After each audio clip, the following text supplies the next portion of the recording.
The Headmaster's List. Written by Melissa de la Cruz.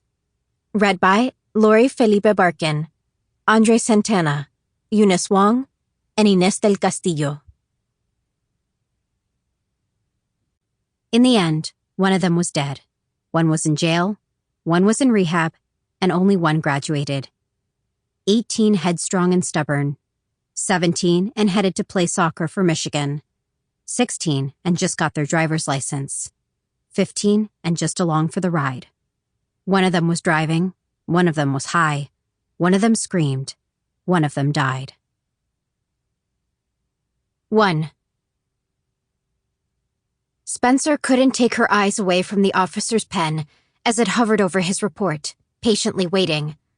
The cap of the pen had been chewed like a dog toy. Her head throbbed, pain all over.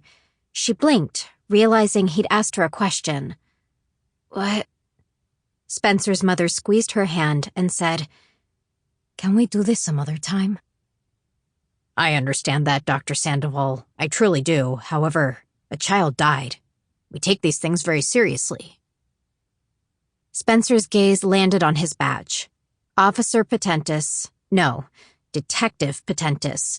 He'd introduced himself earlier. Her brain was hazy around the edges, like a cloud. How much time had passed? A second? An hour? The drip of the IV was cool in her arm. Spencer could sink right through the hospital bed and onto the floor. "Okay, Spencer, let's try again. What happened last night? Can you walk me through it?" Scream.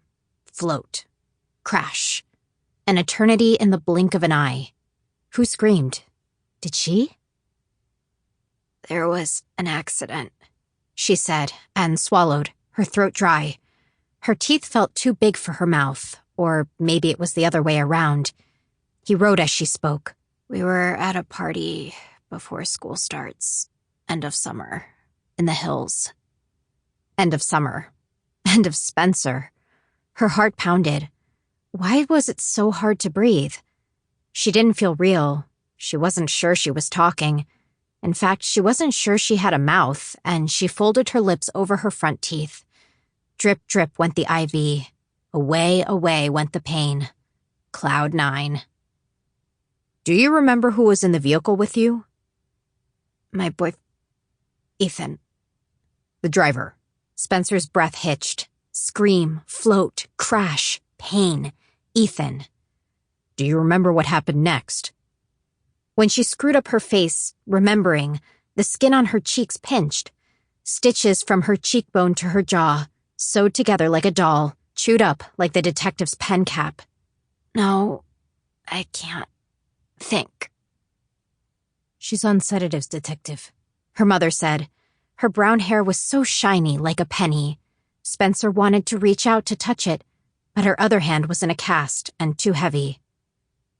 "I know this is difficult, but everyone's story checks out. I'll be in touch."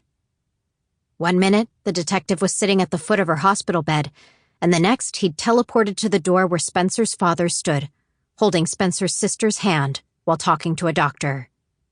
The detective said something to him, and her sister Hope looked at her, and something inside Spencer snapped.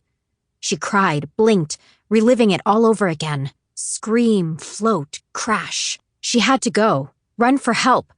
Her mother held her down and called out, and a nurse rushed in and pushed a button on the IV. More cold snaked up her arm. Sink into the bed. Let it swallow her up. Sleep came over her like a wave crashing on shore. Shoo. Shoo. Her tongue felt like a worm trying to crawl out of her mouth. "He's going, sweetie. He's leaving," her mother said, squeezing her hand. Her lids were almost closed, going bye-bye. Scream, float, crash. Bliss took her away. Official copy. Los Angeles Police Department. Crash report form. Crash severity. Fatal/injury/PDO. Time and location information. Date of crash. September 3rd, 2021.